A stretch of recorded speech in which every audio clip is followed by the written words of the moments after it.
Setelah nisfu Sya'ban ada hadis menyebut idzan tasafa Sya'ban fala tasumu. Kalau sudah lewat nisfu Sya'ban fala tasumu, jangan puasa lagi. Nanti ada ibu yang puasa tanggal 21 Sya'ban. Ibu kok enggak makan? Saya puasa. Apa ibu enggak tahu hadis ini? Idzan tasafa Sya'ban fala tasumu. Kalau sudah nisfu Sya'ban jangan puasa lagi. Lalu ibu bapak pun banyak yang takut puasa karena orang menyebut jangan puasa lagi, jangan puasa. Padahal hadis ini ada penjelasannya. Jangan dibaca hadis itu bulat-bulat. Yang tidak boleh puasa itu adalah orang yang memulai puasa sunat setelah nisfu Sya'ban. Itu yang tak boleh. Selama ini tak pernah dia puasa. Rajab tak ada puasa, 1, 2, 3, 4 ini dia tak ada puasa. Tiba-tiba setelah nisfu Sya'ban dimulainya puasa sunat. Itu tak boleh.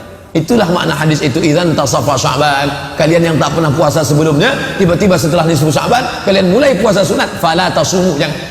Tapi bagi orang yang melanjutkan puasa, ibu bapak memang biasa puasa Senin Kamis, Senin Kamis, Senin Kamis, kebetulan jatuh pada tanggal 21, jatuh pada tanggal 17, boleh. Atau dia biasa puasa Nabi Daud 1, 3, 5, 7, 9, 11, 13, 15, pas 17 puasa dia. Ente puasa ya? Iya, fala tasumu. Aku boleh, ente yang tak boleh.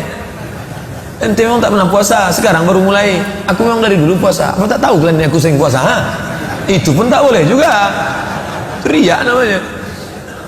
Idzan tasafa Sya'ban, yang dimaksud idzan tasafa kalau sudah lewat pertengahan memulai puasa. Adapun melanjutkan yang sudah bersama ini boleh. Yang kedua, siapa yang boleh? Mengqadha. Mengqadha boleh. Diqadhanya pada tanggal 17, 18 boleh. Adapun hikmah kenapa dianjurkan puasa ini, supaya kita sudah merasakan manisnya puasa. Beda antara orang yang mulai lomba lari, beda antara mulai orang yang lomba pemanasan mau masuk main bola dengan orang yang sudah lari-lari, maka main bolanya dia nyaman. Begitu juga dengan ibadah ini. Ada orang yang baru pemanasan, gelisah dia di awal Ramadan, tapi orang ini sudah merasakan manisnya puasa, sehingga manis Ramadan dia beda dengan manisnya Ramadan orang yang baru memulai.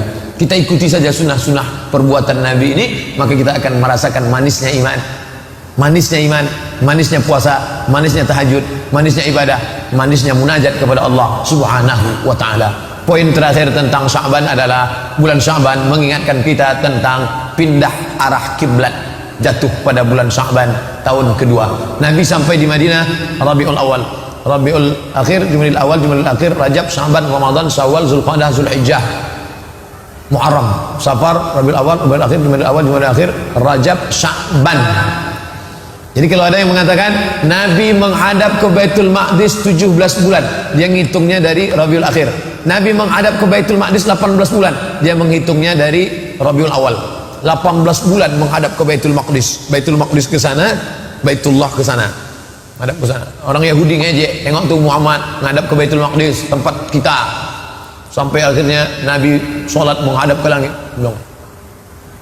Apa kata Allah? Qad nara taqalluba wajhika fis sama. Kami lihat engkau menghadapkan wajah ke langit. Falanuwalliyannaka qiblatan tardaha. Kami akan menghadapkan wajahmu ke arah kiblat yang kau sukai. Akhirnya turunlah ayat, fawalli wajhaka syatral masjidil haram. Hadapkanlah wajahmu ke arah Masjidil Haram. Ayat itu turun pada waktu zuhur. Zuhur ayat itu turun di kota Madinah Al-Munawwarah. Orang Kuba baru berpindah arah kiblat subuh. Asar, maghrib, isya, subuhnya barulah orang yang ada di Kuba, sampai ayat itu disampaikan oleh sahabat ke Kuba, barulah mereka pindah arah kiblat ke arah Masjidil Haram.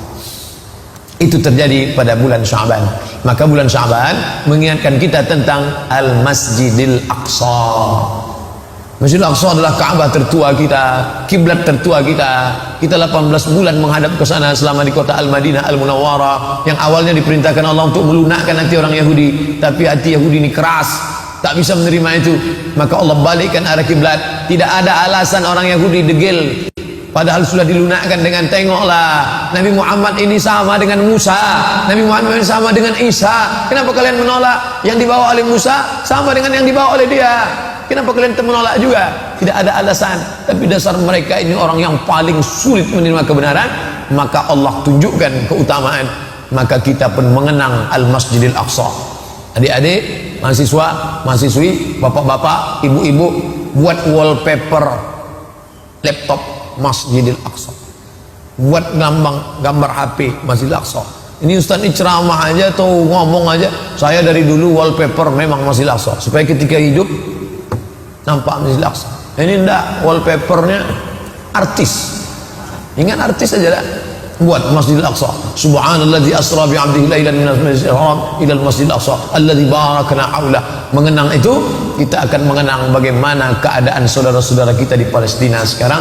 Maka gelisah hati orang Islam yang hidup hari ini, gelisah itu sudah lumayan imannya. Gelisah aja dia memikirkan Masjidil Aqsa, sehingga dengan kegelisahan itu menetes air matanya, berdoa, Allahumma ansuri ikhwanal mujahidin fi Falastin, naik khotib hari Jumat mengingat itu sudah alhamdulillah. Jangan sampai kita berada pada posisi nyaman, adem, ayam, tentram, tenang, padahal kita tidak mestinya tenang.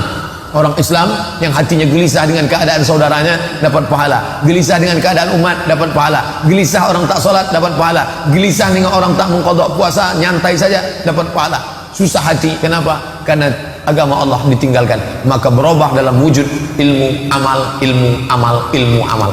Ilmunya sudah kita kaji, tinggal lagi beramal.